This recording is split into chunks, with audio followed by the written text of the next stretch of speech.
Ada beberapa hal saja. Yang pertama bahwa ini tentu menjadi tantangan kita. Jadi bukan kendala tapi tantangan kita dalam hal dakwah di sini. Betul sampai kalau Ustaz tadi. Kita di sini secara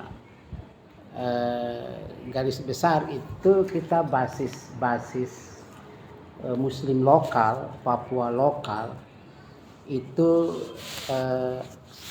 sebagian besar mayoritas itu di wilayah pesisir.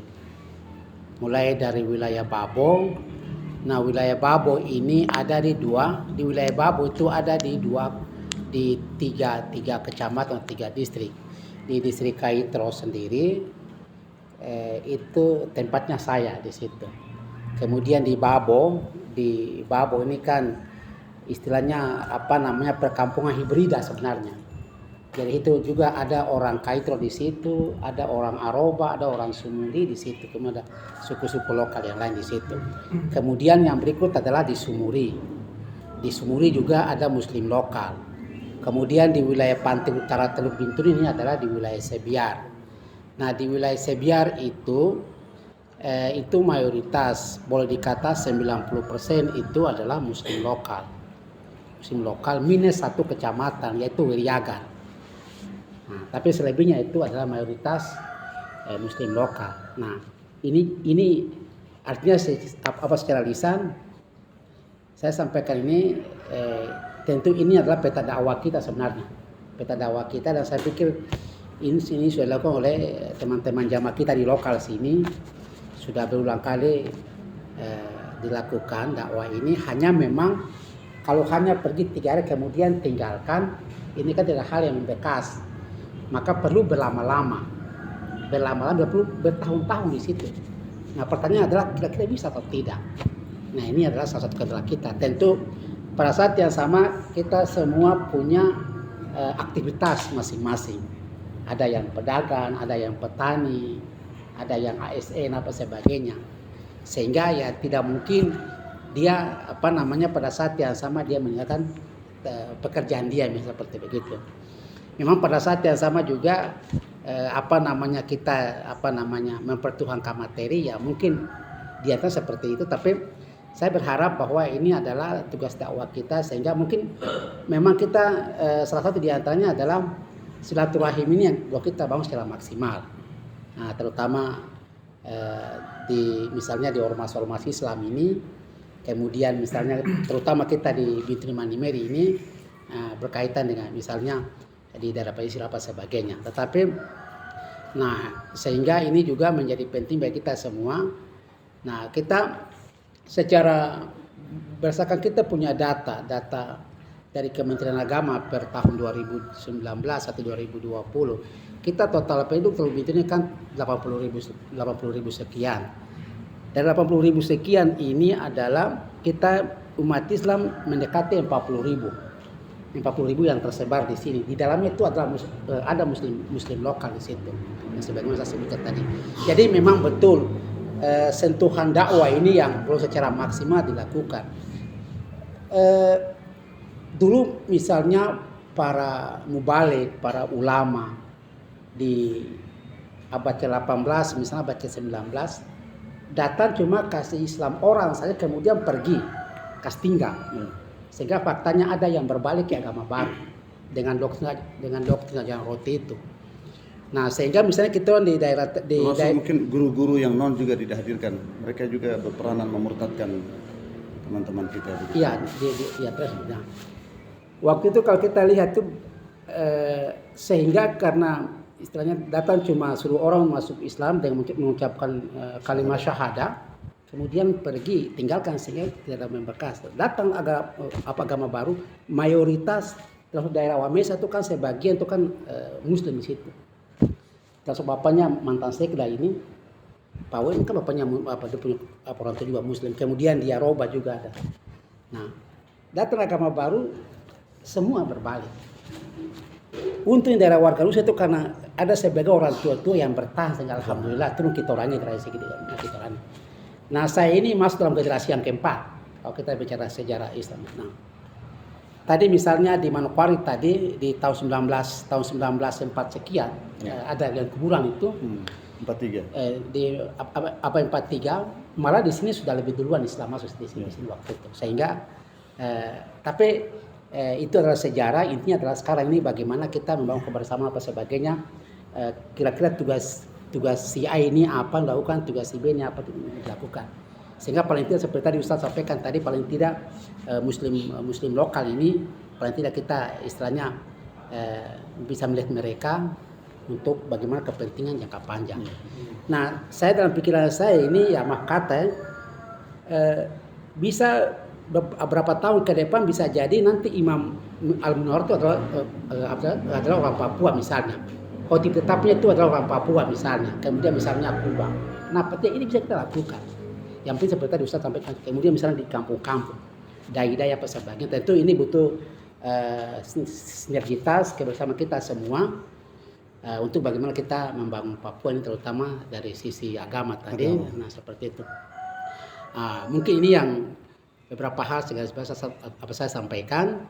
Nanti bagi kita mungkin diskusi seperti apa, ada tawaran dari jamaah sekalian, dari para ustadz sekalian, bisa kita diskusikan pada kesempatan ini sehingga mungkin lebih bagus lagi. Saya kembali ke yang tadi itu. Teman-teman jamaah yang lokal ini sudah berulang kali ke kampung-kampung, termasuk juga ke kampung saya, ke Sara, ke 1, 2 dan sebagainya. Nah, tetapi ini perlu dievaluasi. Bisa jadi mungkin ada hal-hal lain yang belum sempat disentuh oleh mereka misalnya, seperti begitu. Nah, sehingga ini juga bisa juga dilakukan oleh kita untuk nanti ke depan seperti begitu. Nah, sehingga paling tidak ketika misalnya keluar 40 hari atau sekian hari minimal ada target. Minimal ada 1-2 yang bisa kita ajak misalnya seperti begitu. Minimal ada yang bisa tergugah hatinya untuk mulai memperbaiki Islamnya maupun mungkin sholatnya apa sebagainya seperti begitu. Mungkin saja beberapa hal yang saya tambahkan pada kesempatan ini. Terima kasih Ustadz, ulama kita, terima kasih. Lebih dan kurangnya mohon maaf. Wassalamualaikum warahmatullahi wabarakatuh. Baik, saya garis bawahi sebelum kita tutup majelis pertemuan kita ini, dasar dari kerisauan beliau menanggapi apa yang sudah kita cadangkan ini dengan pernyataan rombongan sudah bergerak di pesisir, dan ini perlu kita tindak lanjuti silaturahmi ini. Jadi silaturahmi itu kalau kita tidak maksimalkan, biasanya silaturahmi itu waktu Ramadan untuk serahkan zakat. Nah, menyerahkan zakat itu orang semua kumpul di masjid, setelah dapat duit tidak muncul lagi di masjid. Nah, kita tidak mau aura seperti ini terjadi tiap tahun. Dan ini justru akan membahayakan. Bisa jadi uang itu digunakan untuk hal-hal yang tidak bermanfaat. Oleh itu harus berkesinambungan kerja ini. Dan ini diperlukan kita bersama-sama mengangkat peti jenazah ini istilahnya. Ya kan? Jadi apa yang dikatakan oleh beliau bahwa gerak beberapa hari atau beberapa bulan di sana pulang lagi dan kemudian mereka belum terbentuk sehingga hilang lagi kesan agama tadi.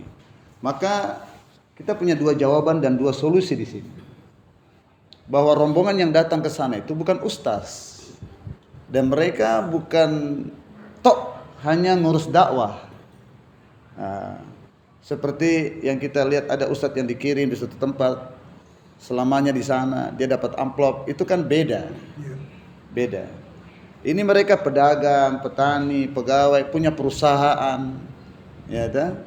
Dan mereka menyisipkan waktu dengan uang yang mereka tabung-tabung untuk menumbuhkan rasa tanggung jawab sebagai umat akhir zaman, umat terbaik ini dalam rangka menyampaikan dakwah ke kampung-kampung. Dan program dakwah yang dibuat Jamaah Tabligh ini di dalamnya ada proses perbaikan diri. Jadi asal sebetulnya kita ke kampung-kampung ini bergerak ini memperbaiki diri kita. Ini sistem uzlah modern namanya. Ya. Jadi jauh daripada kesibukan dunia, 40 hari kita jaga takbiratul ula, 40 hari jaga tahajud, 40 hari jaga bacaan Quran kita. Hidupkan sunnah-sunnah dan selama 40 hari jumpa umat, ajak mereka ke masjid. Jadi seperti cuci baju yang kita cuci ini, tapi katong putangan juga otomatis bersih. Jadi dakwah ini ada seperti lempar bola ke dinding, dia kembali kepada kita. Jadi faktor yang utama atau target yang utama rombongan tablik ini adalah islah diri kita. Nah, banyak orang ceramah-ceramah hebat-hebat di tablik akbar, tapi tidur di hotel, subuh tidak sholat di masjid. Iya tuh. Ya. Kehidupannya tidak bisa jadi contoh. Tablik ini berusaha untuk mengamalkan apa yang diajarkan. Ya. Makan bersama di atas nampan. Ini yang saya katakan tadi. Ini makan di atas nampan, di atas super, ini ada orang Papua ini. Dan ini sunnah Nabi, harus dihidupkan ini. Makan cuma satu lauk, apa namanya? Orang Papua bilang betatas apa? Keladi toh. Makan itu saja, hari itu saja, tidak pikir hari esok. Tidak pikir taruh di kulkas, terada.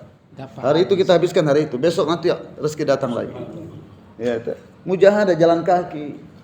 Ya, hidup sederhana. Ya, istri banyak, anak banyak, terpusing rezeki. Semua dapat rezeki masing-masing. Nah, ini kualitas-kualitas orang Papua ini kita tidak punya. Kita mau ambil itu sifat. Kemudian kebersamaan, istimaiyah. Apa kata kepala suku itu diikuti.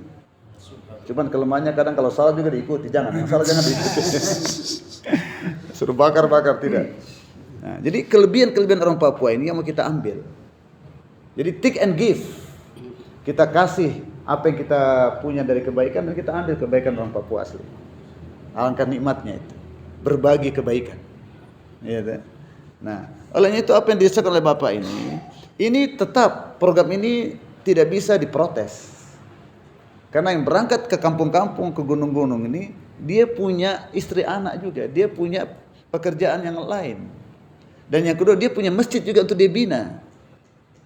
Tapi dia sisipkan waktu setiap bulan 3 hari, setiap tahun 40 hari, dan seumur hidupnya 4 bulan.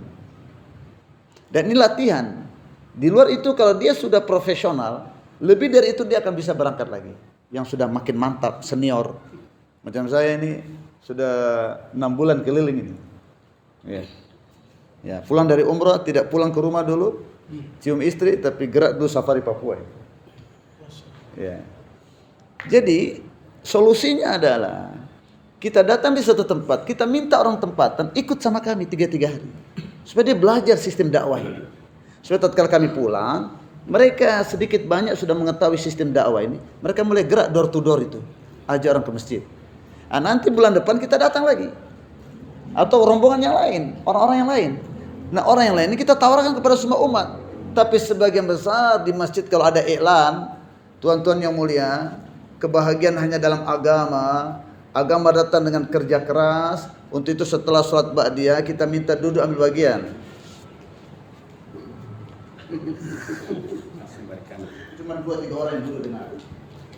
Nah, ini kita maklumi karena tuan-tuan secara umum umat Islam kita belum paham usaha dakwah.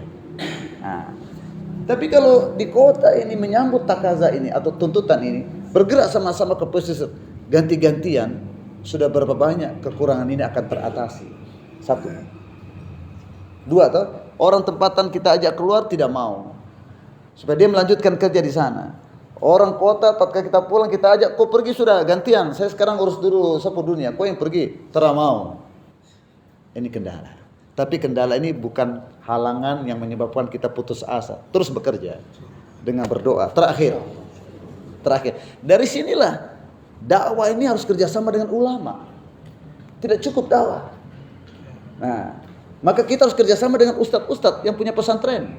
Dalam hal ini alhamdulillah hamba yang lemah ini bergerak di bidang ini juga. Jadi 2 mata saya punya. Saya bekerja di tablik dan pesantren juga. Ini sekarang saya bawa ini santri saya cabang di Manokwari yang sudah hafiz Quran. Dan kemarin beliau diberikan perkenankan oleh Allah menjadi imam tarawih di tempat beliau. 1 juz 1 malam. Nah, kita ingin seperti apa yang Pak Ustadz tadi juga bilang, itu saya punya misi. Bahwa suatu saat di seluruh Papua ini tarawihnya 1 juz 1 malam. Dan di antara imam-imamnya hafiz Quran semuanya.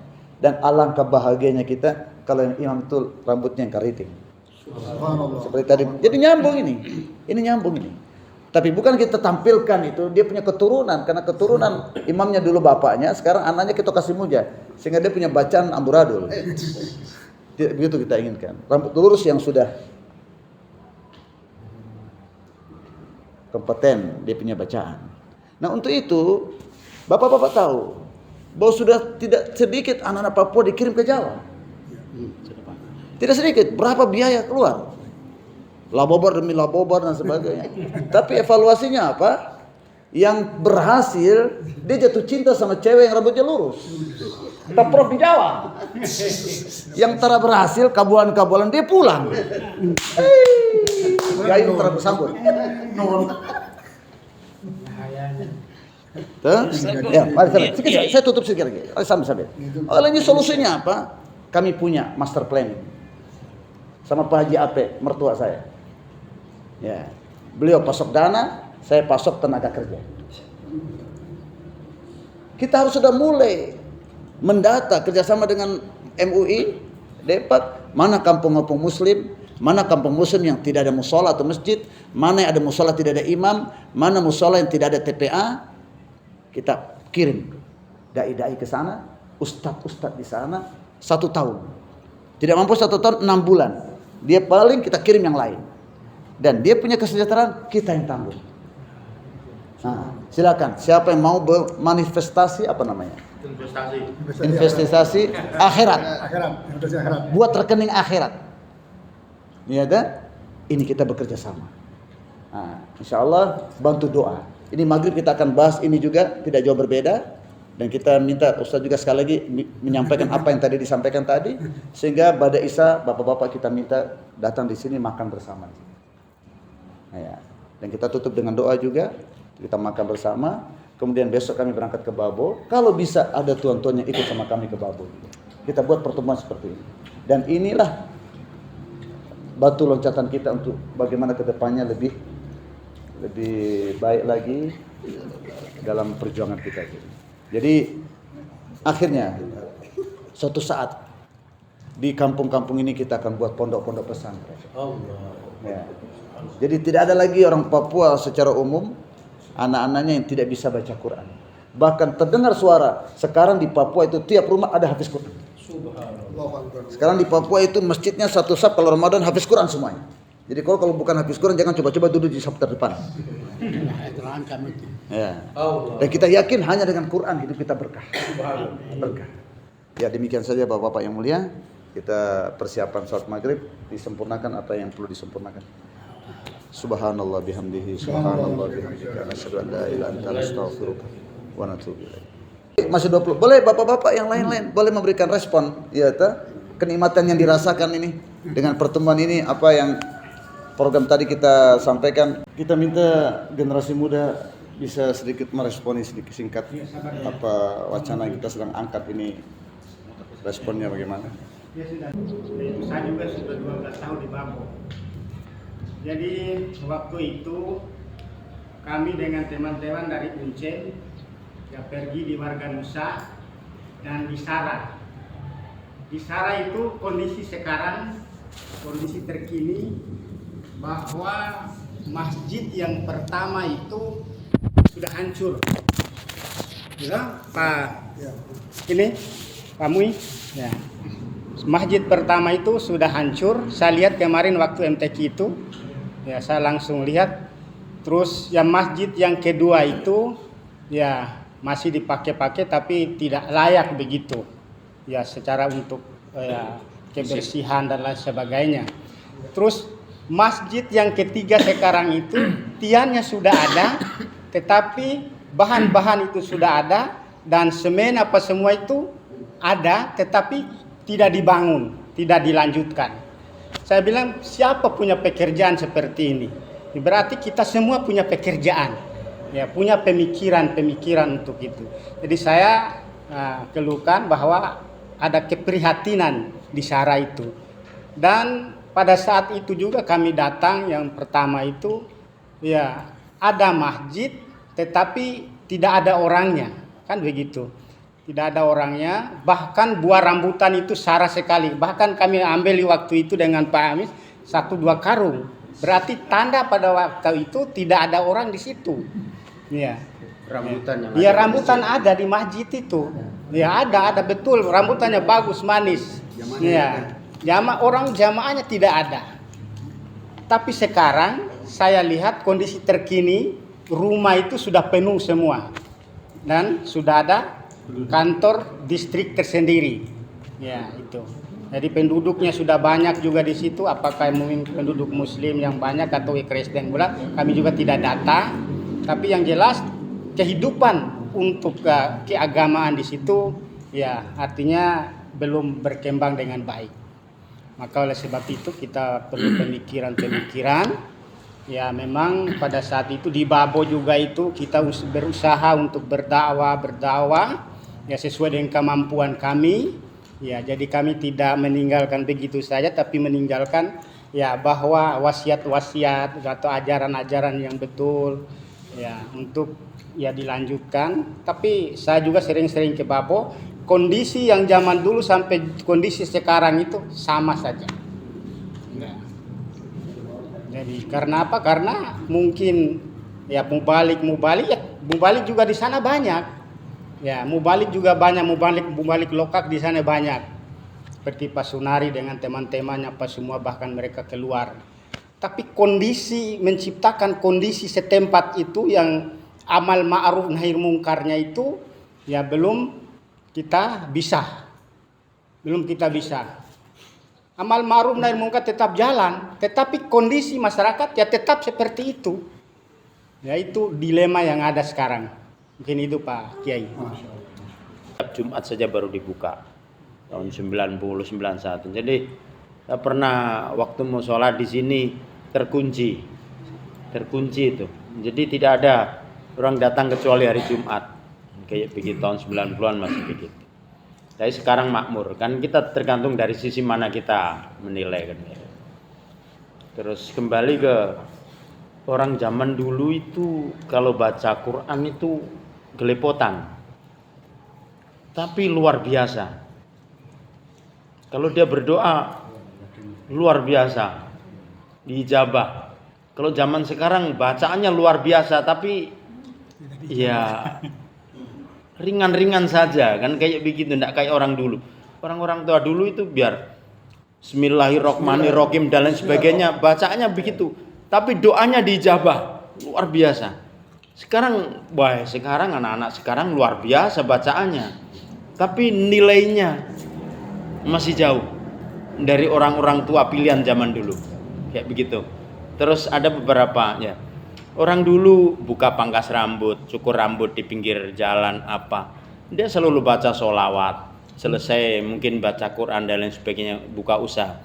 Sekarang kalau buka toko kan dangdut saja yang diputar. Kemudian nih, itu nilai itu yang beberapa hal yang luntur dari orang-orang yang secara umum kan kayak begitu. Mungkin itu saya. Kemudian juga masalah masjid, bagaimana orang Papua kita berdayakan ya. Tahun kemarin ya Ramadan kemarin Pak Ustadzur Rahman kita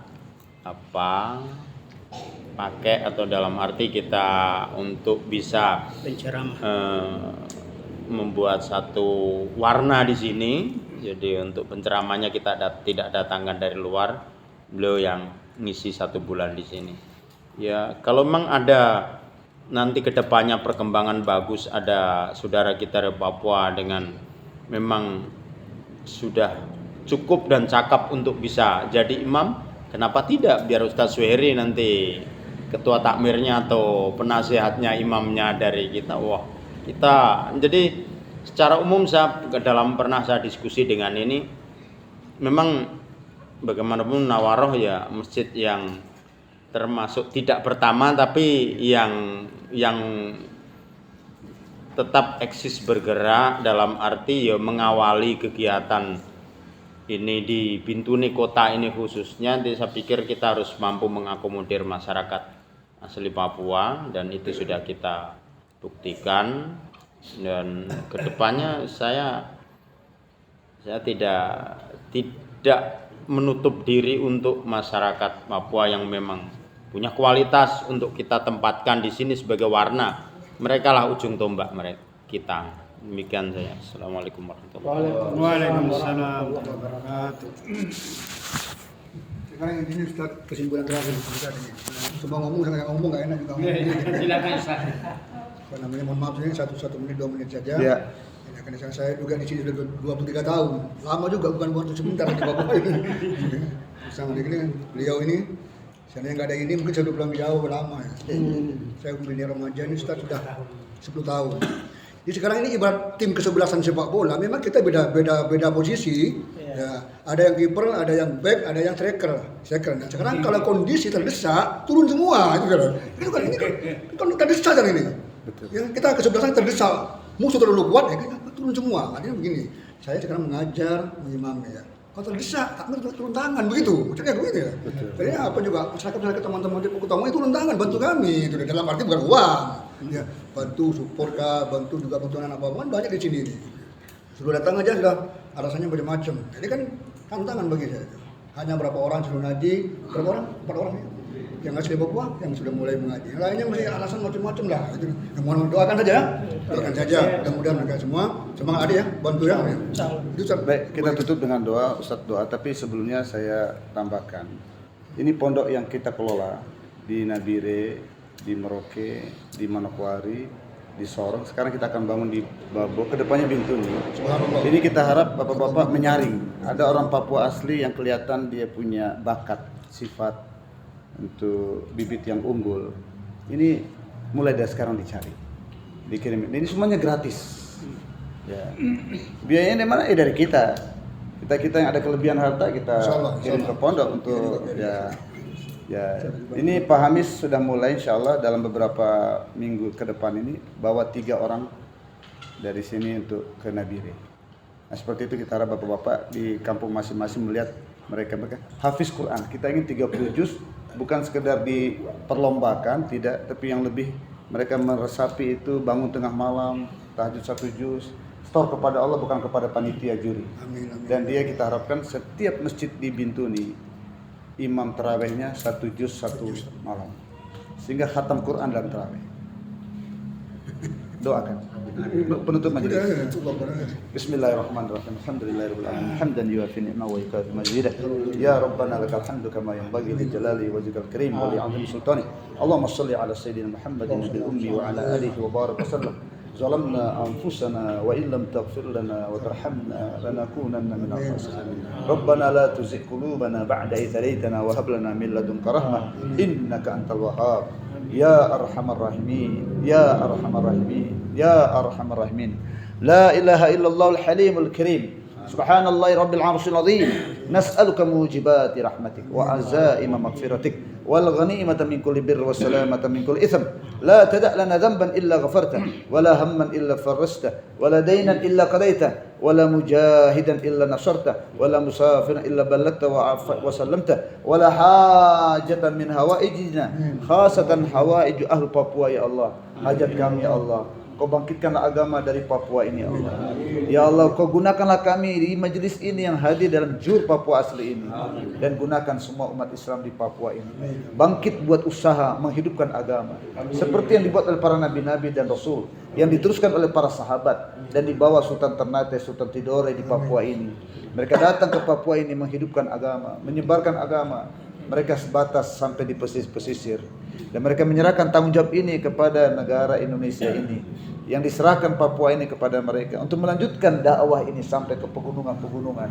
Namun orang tua-tua kami yang datang kemari, ketidakpahaman mereka hanya datang untuk mencari dunia di sini. Ampunkan mereka ya Allah. Mereka yang telah mendahului kami, terima amalan mereka ya Allah. Terkadang mereka datang telah berjuang sebatas kemampuan mereka dengan keterbatasan fasilitas yang mereka miliki. Ya Allah, Kau terima pengorbanan mereka, warnai kuburan mereka, jadikan kuburan mereka kebun-kebun surgamu, yang Kau jadikan lubang-lubang api nerakamu. Ya Allah, angkat derajat mereka ya Allah. Ya Allah, kami generasi mereka yang hadir saat ini ya Allah, yang masih Kau berikan umur kepada kami ya Allah. Bimbing kami untuk menapak tirasi perjuangan mereka ya Allah. Satukan hati kami dari perbedaan-perbedaan keorganisasian, perbedaan-perbedaan pengalaman dan pemikiran. Satukan kami ya Allah, satukan hati dan pikiran kami untuk memperjuangkan agama bersama-sama di Papua ini. Berangkat ke pesisir-pesisir dengan serius, dengan kesungguhan, tanpa ada kepentingan sedikit pun daripada dunia di dalamnya. Ya Allah, bimbing kami untuk korbankan apa yang telah Kau titipkan kepada kami berupa harta diri dan pemikiran, agar kami benar-benar menapati salib perjuangan, menapati lasi perjuangan Nabi dan Rasul dan para sahabat serta wali-walimu dalam menyebarkan agama di seluruh penjuru dunia. Ya Allah, terimalah azaim kami ini, tapi azimah kami azimah makhluk yang hanya di atas kertas atau di dalam hati dan pemikiran kami. Tanpa bantuan-Mu ya Allah tidak dapat terlaksana di lapangan. Bantu kami ya Allah. Amin ya Allah. Kadam-kadam langkah demi langkah, program demi program, bantu kami ya Allah. Sertai kami dalam perjuangan ini ya Allah, sehingga kami cekal hati dalam memperjuangkan. Tidak ada kesulitan apapun di jalan yang dapat memberhentikan kami dalam perjuangan ini Allah. Dan tidak ada tawaran-tawaran keindahan dunia apapun yang bisa merayu kami tinggalkan kerja ini ya Allah. Jadikan kami memperjuangkan agama sampai akhirat kami dan diteruskan oleh keturunan-keturunan kami. Taqabbal minna ya Allah, innaka antas samiul alim, wa tub alaina innaka antat tawwabur rahim. Subhana rabbika rabbil izzati amma yasifun, wa salamun alal mursalin, walhamdulillahi rabbil alamin.